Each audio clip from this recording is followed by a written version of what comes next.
Hi, everyone. Welcome to the Let's Talk Professionals Conference. I'm Josephine Kim, and I serve as the faculty advisor of the Let's Talk Conference, which has pivoted this year into a virtual series as well as the Professionals Conference. The current realities of Asian and Asian American Pacific Islanders highlights for educators and clinicians and student support folks everywhere the consequences of what can happen when race is spoken about on a Black and white binary. It erases the histories of those who belong in between. It renders us invisible. Also, the intersections of identities. All of the contributions and sacrifices are also erased that were made by the AAPI community. And it presents an incomplete picture of race realities in the United States. I immigrated to the United States when I was 8, and never once did I find myself reflected in the curriculum I studied, the books I was told to read. Never once did I see people who look like me in front of a classroom with a microphone. Never once was my cultural identity reflected on the walls and halls and spaces I had to maneuver through. It really wasn't until I sought out AAPI authors in graduate school as an adult that I finally got to read about what was truly relevant to me and my community. I spent many years as an adolescent wanting nothing but to assimilate into a white American. So I tried hard to eat white, walk white, talk white, look white. And it's because the schools I attended unintentionally erased my cultural identity and taught me that the way to be valued in this society is to distance myself from the very best parts of who I am. Let's Talk is here, and I know you're here because we know young people only know one thing about themselves and the world.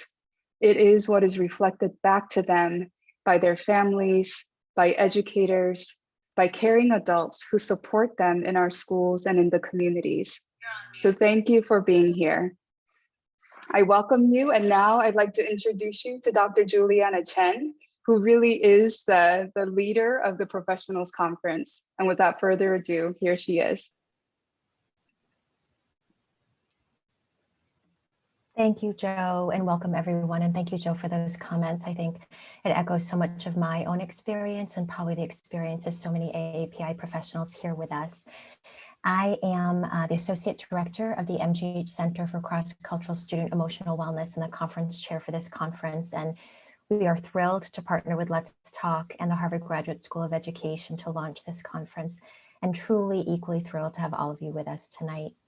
As Joe described, it means so much, especially in this current climate, to have so many professionals committed to supporting the emotional wellness of AAPI students, and we want to explicitly acknowledge that. Next slide. We have a terrific lineup of events over these next 5 weeks, and we hope you can join us for all of them. Following tonight's screening of Mainland, next Thursday, we have presentations from a multidisciplinary group of clinicians and researchers with a particular focus on mental health and the impacts of anti-Asian racism on students. April 15th, we'll continue the discussion on Asian youth mental health with a focus on the social context and the lived experience of students. This will include a panel of current high school and college students who will share their own stories and perspectives on what it's like being a student of Asian descent in general, and especially now. On April 22nd, we are excited to offer small group networking and problem-solving discussions, including affinity space for AAPI professionals, where we hope to work together, including some of our speakers alongside all of you, to answer this very important question of how we can better support AAPI students and ourselves. And last but not least, on April 29th, we finish with presentations and discussions with a diverse range of education professionals who will share their expertise and experiences working in school settings to support Asian youth. We hope that over the course of this month, to educate, to connect with all of you, and to expand our thinking, all of our thinking, to really spark important dialogue and hopefully to generate ideas together on how we can better support Asian students. Now on to tonight's event. We are truly honored to bring you this very special screening of the film Mainland. Without giving anything away, I just want to say briefly that for me, I think this is such a quietly beautiful film. It follows a pair of Chinese students, Harry and Stella, who live in mainland China but come to a very small boarding school in central Maine. The screening will be followed by a panel discussion and Q&A, and we will, just so you know, have the Zoom chat and Q&A features disabled during the film, but we will open these up right after to facilitate discussion and dialogue with all of you. Regardless of your work setting, the students you work with, or where you might be in the world, we know that you're all over. We hope tonight's screening and discussion might help give a glimpse into the world many Asian students experience. As you watch the film, we'd like to ask each of you to reflect on the students' lives and their experiences in their homeland, as well as here in the US. So, for example, what are some of the unique stressors these students face? How might these stressors apply not only to international students, but also Asian American students and other students of Asian descent? What are some of the microaggressions depicted in the film? What do you notice about acculturation over the 3 years? How do the film's students and families, and how does the school talk about stress and mental health, if at all? In the context of the current social political climate and COVID-19, how do you imagine Asian student experiences might be different now, especially in the setting of school reopenings for Asian American students and hopefully soon for Asian international students? What might a return to in-person learning mean for them? Please also take note of what comes up for you while watching the film. So, for example, a question perhaps about something that has happened, an emotional reaction, or maybe it's an interaction or scene that particularly sticks with you. Please take note of whatever comes up. We'd love to hear audience reactions for our discussions a little bit later. And now, without further ado, we are very proud to present Mainland.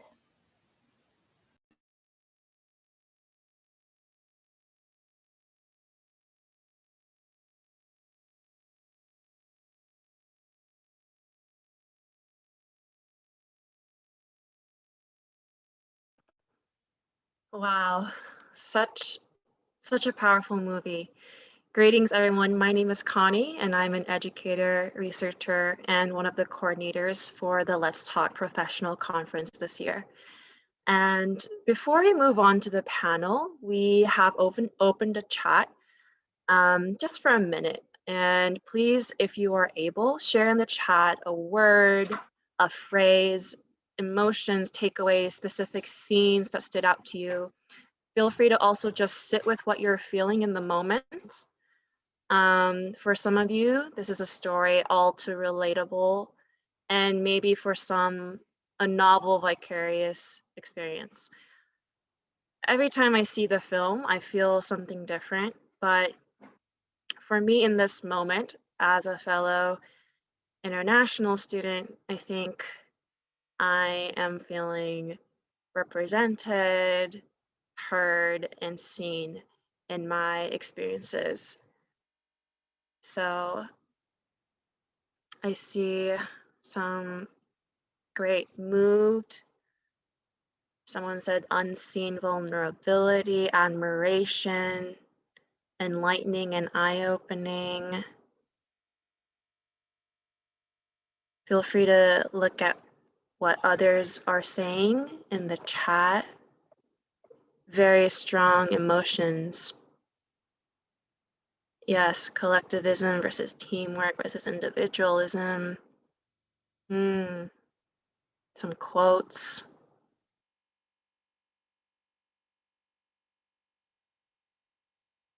We'll just take one more minute before I introduce. We move on to the panel.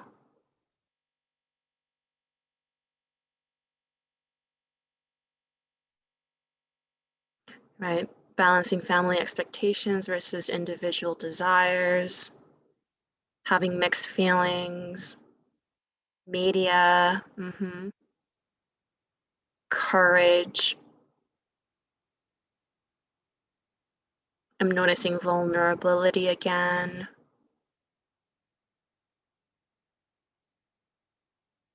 Yeah, I think we're seeing a few trends in the chat. We appreciate it and welcome any comments throughout the panel session as well. I will now pass the torch to Chow, our Director of International Outreach, to introduce the absolutely fantastic panelists we have today. Chow. Thank you so much, Connie, for your introduction. And hello, everyone. And thank you so much for staying with us through this whole documentary. Like Connie said, I am your moderator for the next part of the event. So again, my name is Chow, different with the actress in one of the documentary. So this movie actually resonated with me so much as well, because I also came to the US since I was in high school as an exchange student from China. And in the past 16 years, actually, I have lived as an international student. At the same time, I worked for 2 different institutions as their international student recruiter for admissions, at the same time for advisor. So it's truly my honor to join with a group of amazing panelists. So I wanted to all of our panelists, if you can open up your video and if we can stop sharing the PowerPoint so we can see everyone. To start, we will have each one of our panelists to provide a brief introduction of yourself, who you are, what do you do currently, and how you related to this film. So to start, if we can have our director, Ms. Miao Wang, please. Hi, everyone. I'm Miao Wang, and the director and producer of the film. Just wanted to really thank everyone for joining us today, and thank, Let's Talk for having the film screening. And I know we were actually going to do this last year, and now I'm glad to be able to do that this year. And it's odd that, well, yeah, for better or for worse, the film becomes in some ways a lot more relevant as time goes. So watching it now and thinking about it now and thinking about the students now also over the, since I filmed this and since the film was complete, so much has changed, and so much has changed over the years, over administrations. So it has been quite interesting, and I'm glad we can have this discussion today. So thank you again for joining us. Thank you. And if we can have Ms. Park. Hi, good morning from South Korea. Good, I guess, evening in the States. My name is Margaret Park. Thank you to the Let's Talk planning team for planning this amazing conference, and Director Wang for this beautiful documentary. Again, I'm Margaret Park. I am currently an assistant principal from Seoul Foreign School. However, I was a counselor in my formal life, and I actually counseled a lot of the international students from my school going to study abroad. So this film was really helpful because it really depicted the life of what these students go through. And I actually think I will use it and recommend it for students who are going abroad to help them start having these discussions on their transition. Thank you. And if we can have Ms. Adam. Hello, everyone. I'm Loris Adams. I'm the Director of Equity and Community Life at the Hewitt School in New York City. It's an all-girls school, K-12. But prior to this, I worked in a boarding school in Massachusetts, whose context and background very similar to what you see in the documentary. And the first time I watched the film, I felt like I was holding my breath. I really wish I could have seen this before I began at that institution, to have a lens into the life and the world and the challenges of my students. But I will say, every time I watch it, like Connie said, I have a different emotional reaction. It's poignant. It is very relevant and such a mirror to the experiences that I was witness to at my time at the boarding school. And I'm so thankful for the film and for Let's Talk for having this important conversation tonight. Thank you so much. And last but certainly not least, Dr. Xie. Hello, good evening, everyone. My name is Weiyang Xie. I'm a clinical psychologist working at the University Counseling Center at the University of Notre Dame. So I work primarily with college students, helping them with their mental health problems. I also serve as a consulting psychologist for the United Chinese Americans Youth Mental Health Program. And how I am related to this movie, I think a lot of of those things that Director Miao portrayed in the movie, it hits close to home. I was an international student myself. I came to the US about, I think, 13 years ago for my graduate school. Not for high school, but a lot of those things that those students, they were wrestling, I wrestled them as well. And I feel myself, even not a international student anymore, I continue to wrestle a lot of those things. I think it's just going to be an ongoing process in my acculturation journey. So I'm really grateful to Director Miao to make this documentary and have a lot of our international students' voice being heard in this journey, and have a grateful to Let's Talk program to have a conversations and have a discussions about those important issues. Thank you all so much. As our audience can see, we actually have our panelists from every side of the table. So let's just get started. And I do wanted to say something regarding to today's technical part. For all of the audiences, I see some of you already trickled in with your question and answer for the Q&A box. So please do so, and then please type it in. And then we also have the uptick. So if you see a question that you really liked, please feel free to give a thumbs up, and then we'll try our best to ask the question accordingly. So we will start with some general question with our panelists. So first question will actually gear towards Director Miao. So we know this film actually has been screened into many different schools and different audiences across the US. So what have been some of the reactions been like? In particularly, like what have you heard from the international student in regarding to this film?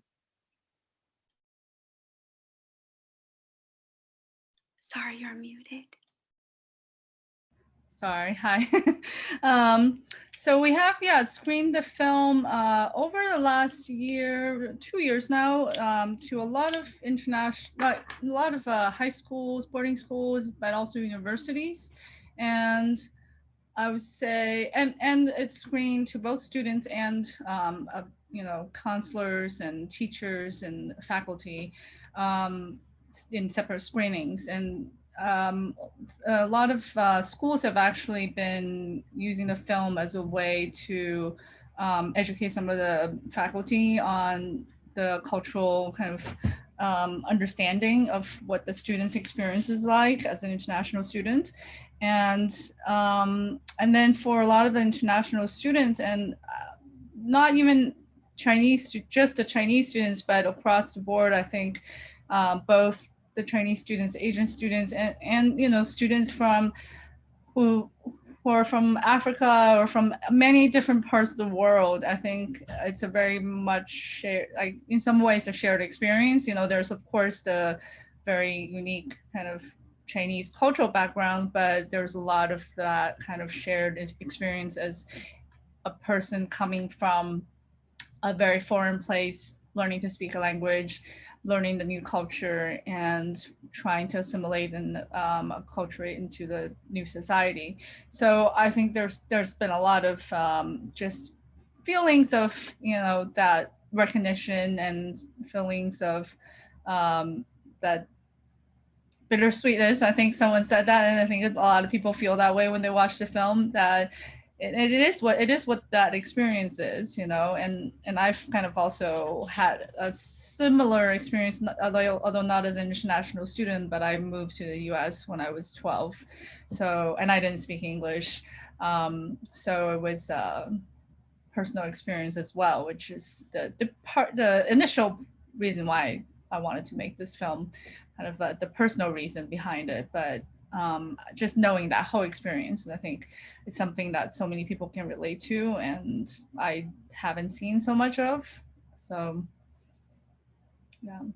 Thank you so much. Especially I think you talked about you immigrated over when you were 12 years old.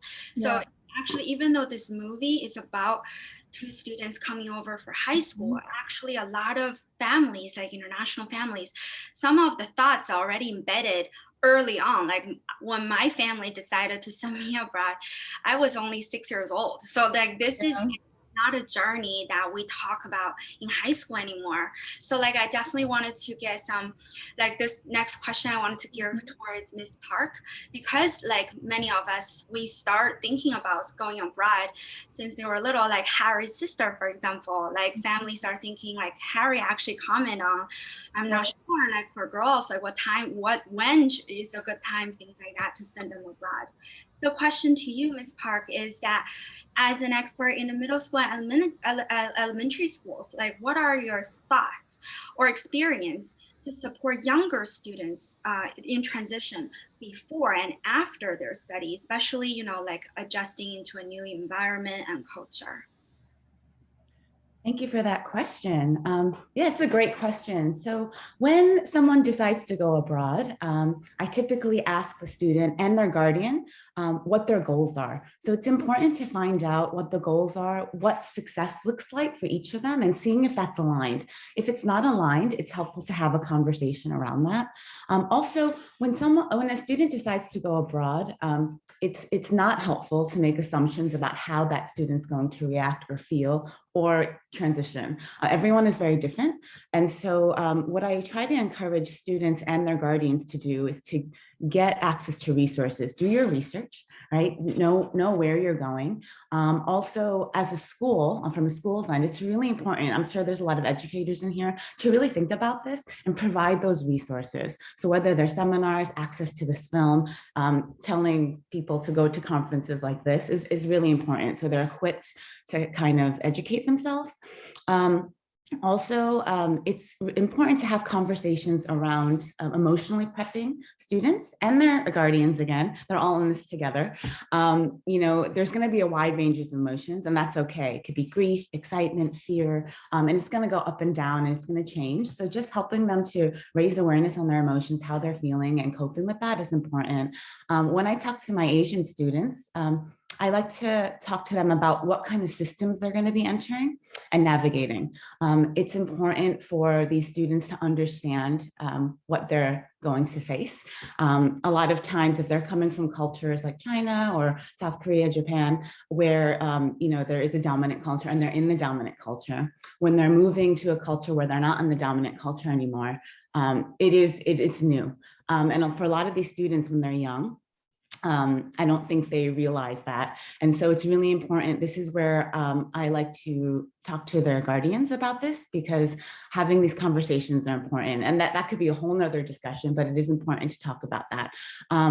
Also, just some tips that I usually give out to students is finding a mentor, some kind of big sibling type person. And again, because they're young, this is where the guardian comes in. Really having support system is important, what that's going to look like. So if they do need help, or they do need support, or they just want to talk to somebody, who is that going to be? And proximity is helpful too. If there's someone in the area they could already connect with, that's amazing. And also, I'm assuming at the school there will be people, but just making sure they know who those people are. Getting plugged into a community is really important. So when I talk to you know, students and parents, I definitely emphasize that. Get into a community, whether it's in hobbies, sports, academics, faith. There's so many ways to get plugged in. And as soon as they're plugged into a community right away, I think the chances of them transitioning and being successful in that transition is higher. And of course, coping, knowing how one copes.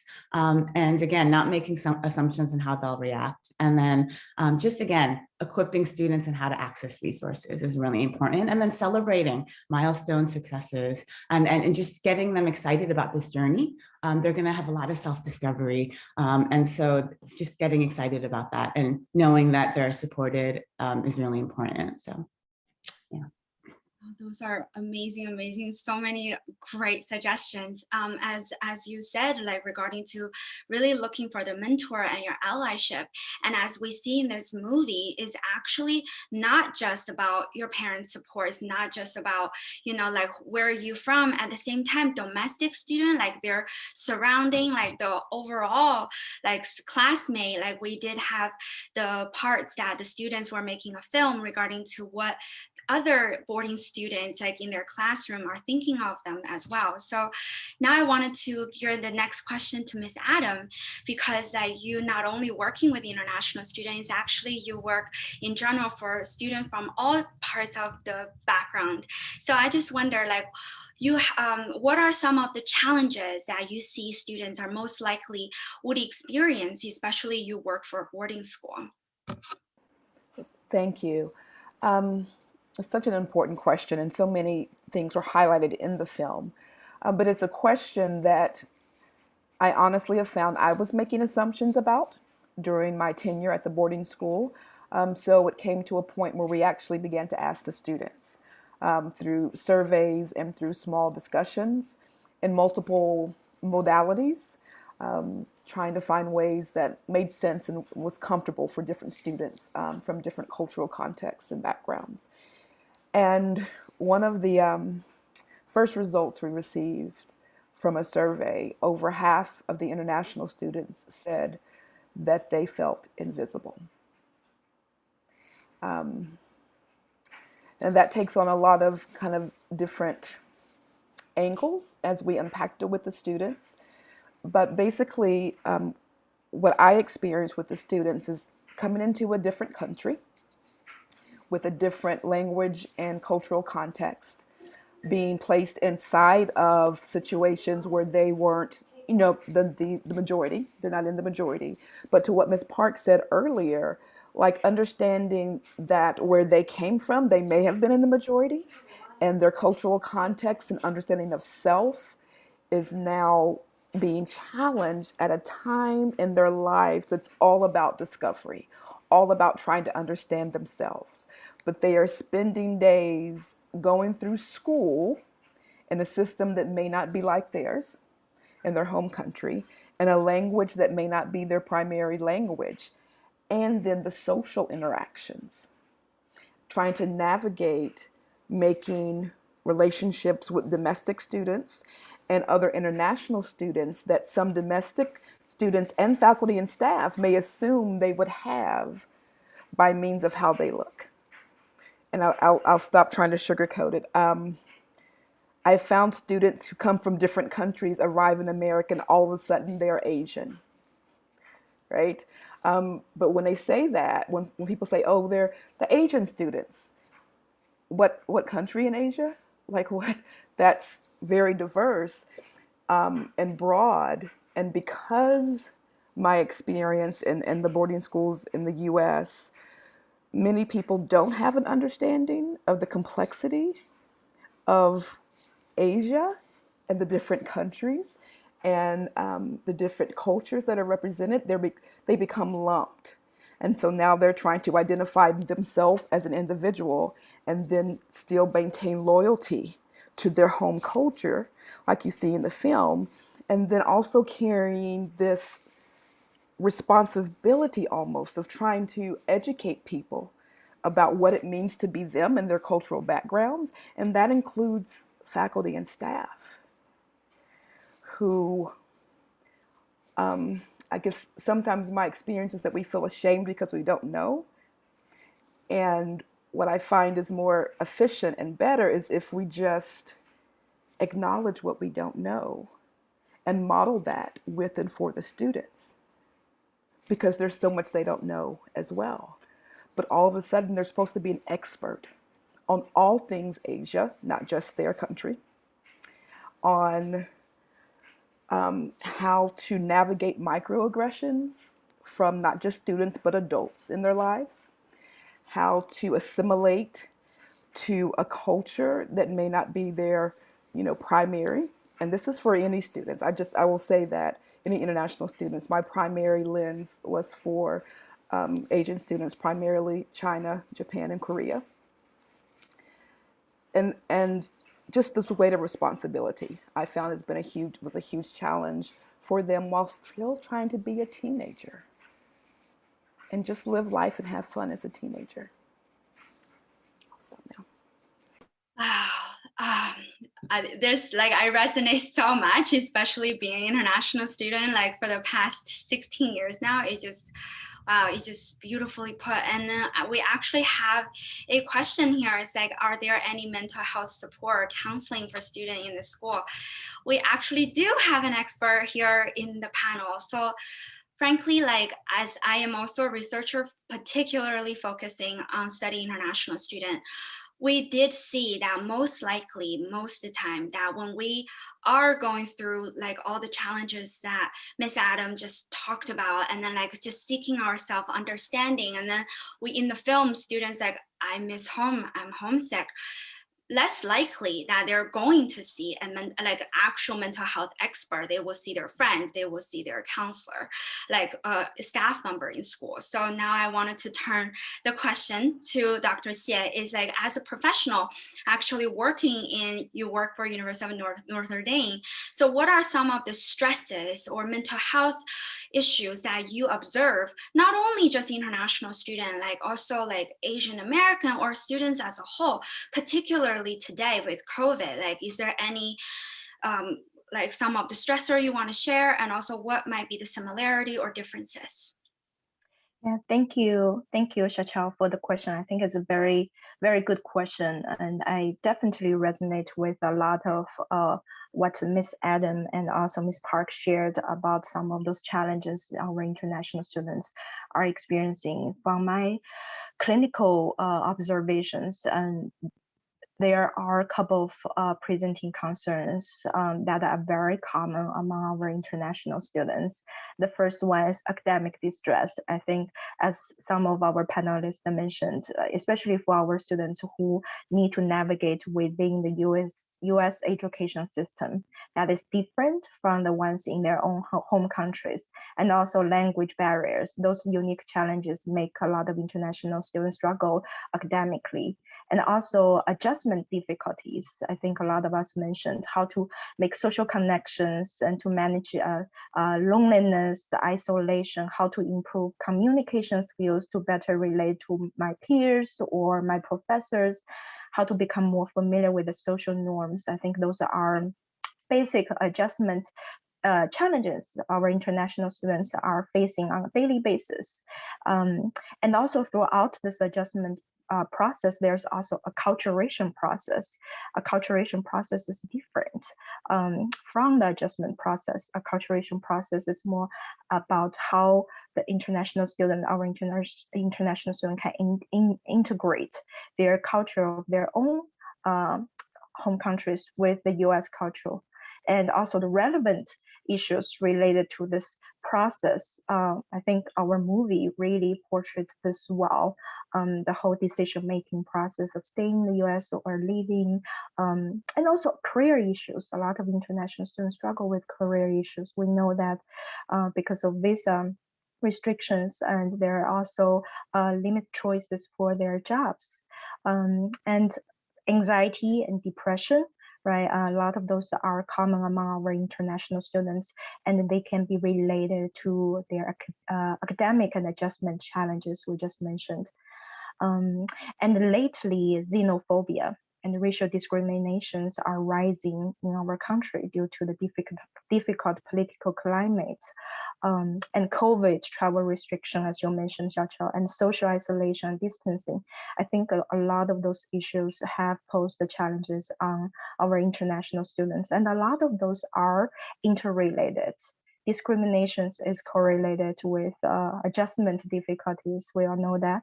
And both of those are predictive of stress, depression symptoms, and also anxiety symptoms. So we can see the rising cases of all of those in the past couple of years among our international students. I know you also mentioned Asian American students.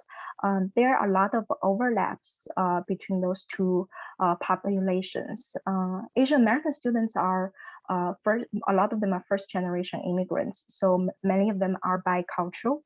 They grow up in bicultural environments, especially if their parents, their family endorse more of a traditional Eastern value. So a lot of the students can have cultural identity issues. how to integrate those parental influence into their own value system and their identity.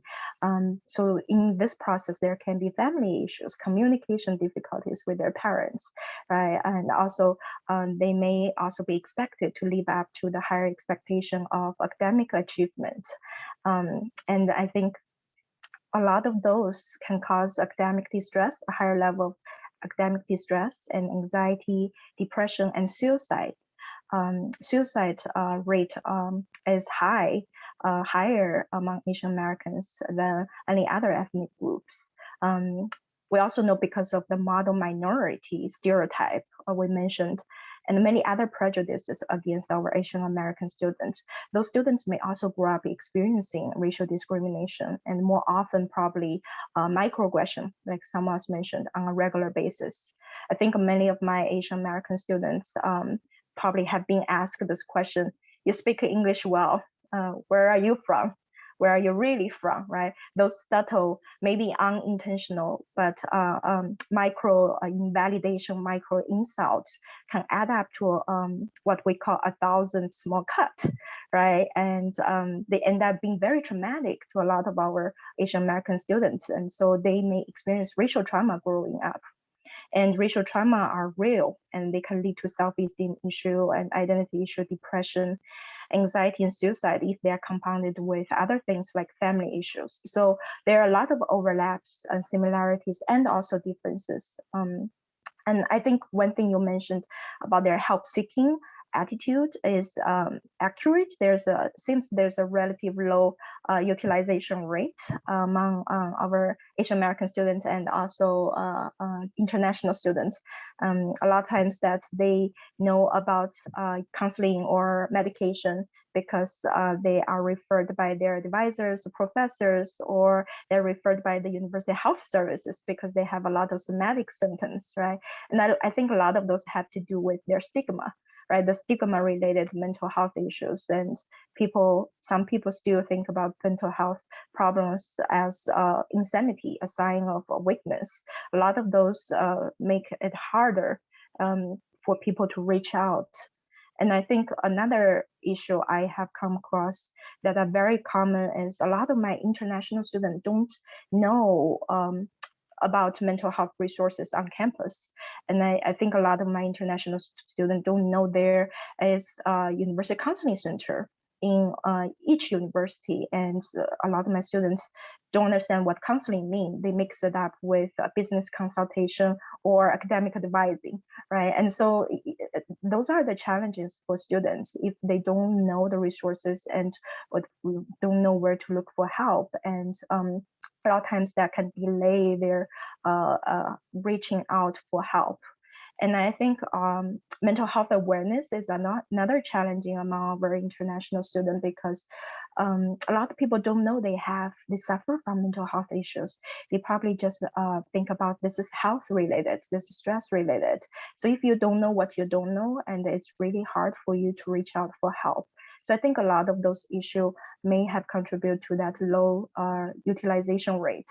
One thing I do want to quickly mention is that I think as a collective culture, a lot of our Asian international students come from, and help-seeking attitude is more related to going to friends, families, and instead of talking to the outsiders, right? And I also have an Asian international student going for traditional Chinese medicine when they have psychological stress, and going for acupuncture, Tai Chi, or a spiritual retreat. I think those all have its own merits. It's just people are, their mindset are accustomed to a different approach to address those issues that could be different from our traditional Western model approach, which includes medication or counseling. So I think there are a lot of reasons. One interesting thing is that this past year or two, the utilization rate actually has increased. So there are data from I think it's called CCMH, it's the Center for Collegial Mental Health. And so it looks at the data of college students, including undergraduate and graduate students, and look at their utilization rate of counseling services. And the utilization rate actually is similar to the proportion of international students studying in the US. So I don't know what contribute to that. It could be the destigmatization of mental health works. And also it could be, it has been a really hard time for international students in the past couple of years. And people are having increasing amount of stress. So those are all the possibilities. Thank you so much. Like there's definitely a lot of things that we should, and then this is also the reason why we have this conference truly, is also to support and help our professionals and educators out there to really identify and understand, like to better to support your student. So we've been talking so much about students, and I actually watched this movie. This is my 5th time watching it, but every time, just like Miss Adams said and Connie said, that we will be able to pick up something new. And we always like chat. It's like, I wonder how is Stella, and what about Harry? So actually, please, Harry, if you don't mind to actually open your mic and video. So he actually gave it away. So we actually have a participant ask, where are they today? So we actually do have Harry with us today. So now we would love to hear where you at. Like, I love the comment here is like, what about like after they graduate? He actually graduated college already. So I felt old. So like, Harry, can you share with us a little bit, where are you at? What are you doing right now? And truly, we have all those professionals here today. What would you wish they know today to be able to help more for students today and for the future? Thank you, Harry. Hi, hi everyone. Good morning and good evening. And hi to Mel. Good flowers behind you. It has been, I think, 5 years after I graduated from Freiburg. I went through college and I went to a graduate school, but I didn't finish it because of the COVID. And then I just decided to come back come back to China in the last fall. And what was the question again? Well, wish that all the professionals now today, in order to better support our students today and for the future. Okay. One thing I would like to mention is sometimes it's not unusual. It's a very normal thing that people would have would think in their like culture, would think in their based on the value of their culture. And as you know, when the teacher, when an American teacher talks to Chinese student, they really have a bias between their cultural background and what what if you think what is the best in the American culture, but that might not be what the Chinese student or Asian student wants, because they just think in a different way. It's really a globalization thing that you need to learn the difference between these values. And but it's really normal if you don't know it. So if you are a person who is trying to support these this international student, then I would say the best thing I can give, best tips I can give is to always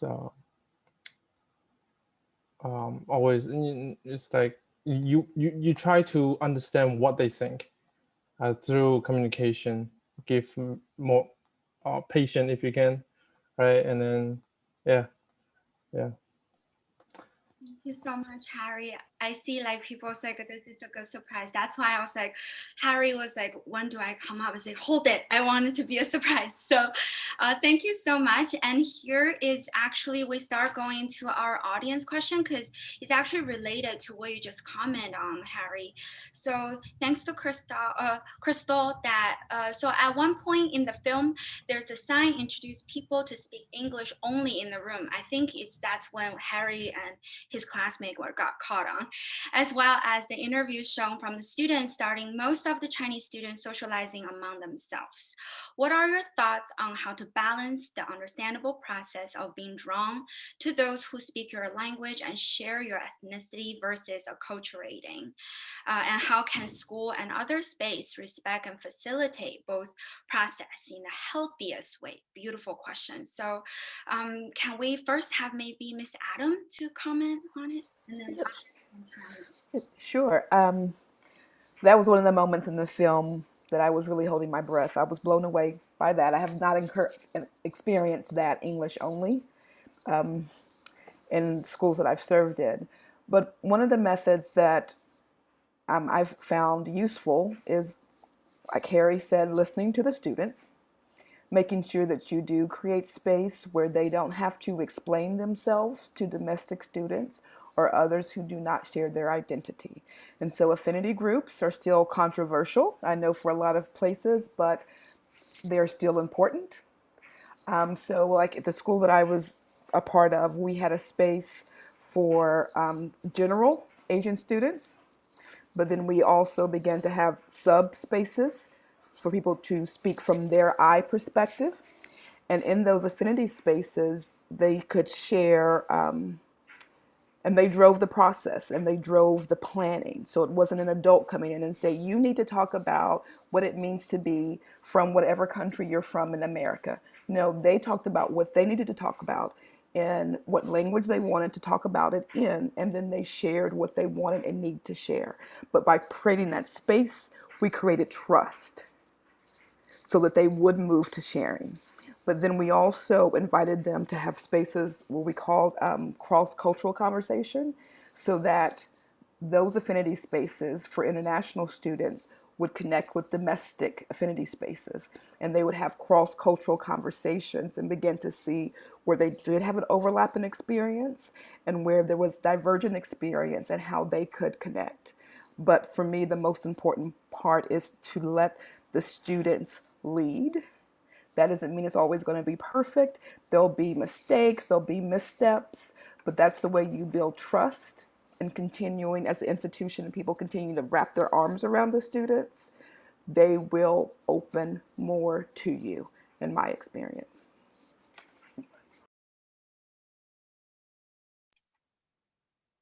I think it's really important for educators, leadership to really think about students and their home languages.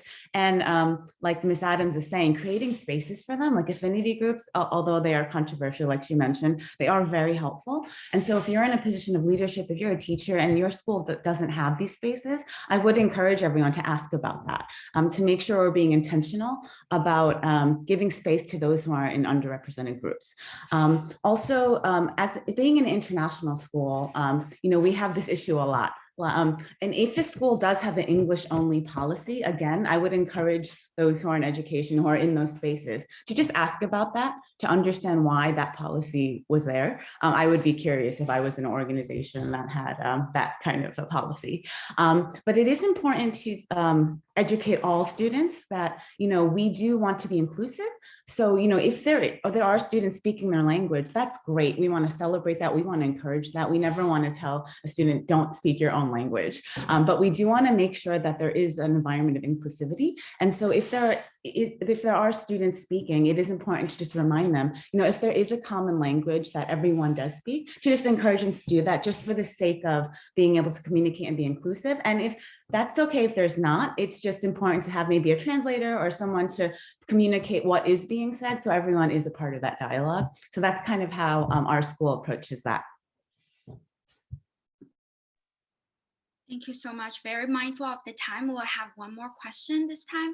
So I think it's really important. So for Elizabeth's question, I think I can conclude it as we bring this group of students with unique background, with their culture background, but at the same time, how did we equip our domestic students as well in order to meet their needs? So do you, first off, how do any of your school or your practice that you have suggestion? And also, did you see the improvement? If so, like in what way? If we can have someone to start.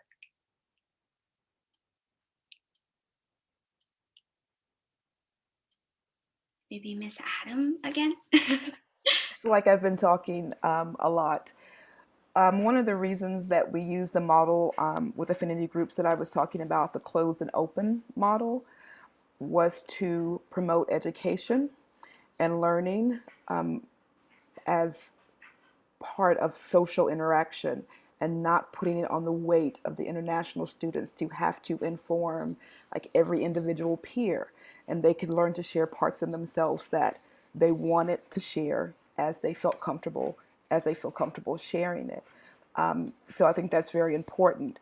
And it's also I think for me at the last school I was at, our global program was huge, and so there's expectation that each student comes in open, ready to learn. Now, is that always the case? No, but we put it as a part of our curriculum, and we push the conversation and the work, and we talk very openly about the weight. But we bring in speakers, of course.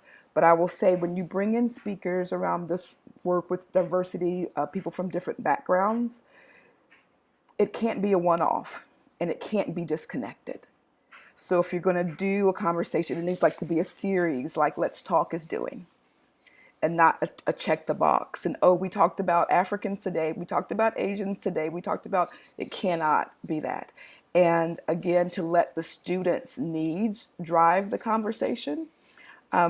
So my biggest tip, again, is going to be go to the students first. And anyone that's close to them in their lives, guardians, if you have a connection with home, to hear their needs. Because again, like I said earlier, sometimes we make assumptions about what we think is happening and what we think the students need without listening to what's actually happening with our students. And so even with what they want and need their peers to know, sometimes that's conversation, that's building the trust again, that's letting them lead and have ownership of their own identity and their own needs.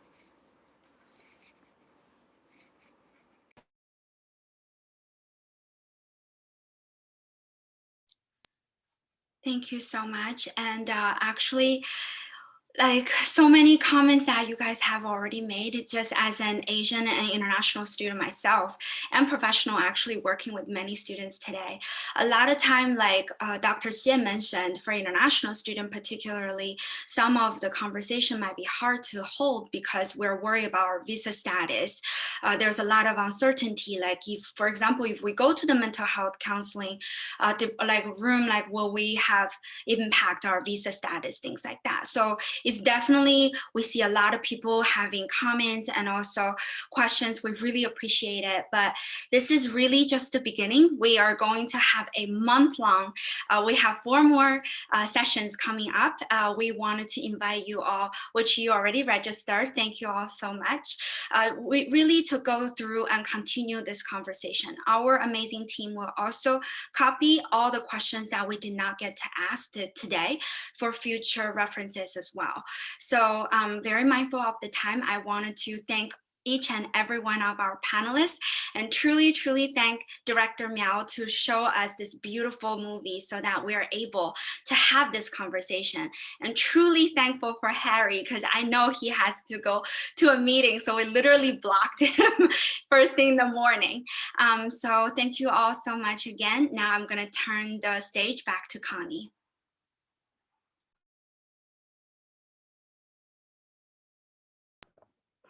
Thank you all so much again for joining us today. If able, please stay with us just for a few minutes. as we share some important and exciting announcements. If I could please have the slides up, thank you. We sincerely hope you enjoyed tonight's screening of Mainland. And if you are interested to learn more about the film or to arrange a screening at your school or program, please visit the film website. Next slide, please. And separate from the Let's Talk Professionals Conference, our Let's Talk virtual series has an event tomorrow on April 2nd from 4 to 5 p.m. EST, focusing on access to higher education for AAPI youth with disabilities. So this session will discuss ableism in higher education and the intersecting identities of AAPI and disability. ASL interpretation and cart captioning will be provided, so please sign up. We'll put the link in the chat. It is a free event with a fantastic panel consisting of activists, policy workers, and professors. So please, if you are able, join us tomorrow. Next slide, please.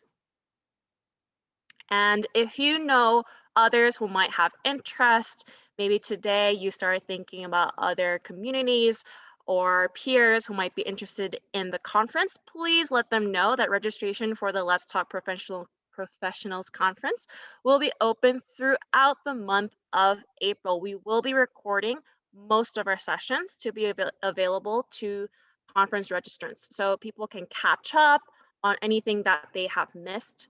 And supporting Asian and Asian American wellness, especially considering all that is happening today, is so crucial. So please share far and wide within and most definitely beyond the Asian community. We particularly invite white and BIPOC professionals to join us in conversation. Next slide, please. All right, we're excited to see you all again next Thursday at 7 p.m. EST or 4 p.m. PST for our next conference webinar, Caring for Students of Asian Descent, featuring a keynote from Dr. Justin Chen from Harvard Medical School and presentations from a combination of clinicians and researchers with time for discussion and Q&A, just like today. Please check the chat for any additional links and information. I think we have one last slide. Great. Please visit our conference website or email us anytime. We see you, we hear you, and we welcome all comments, questions, and feedback. Again, we are so happy to have you with us this month. We look forward to seeing everyone next week. Thank you.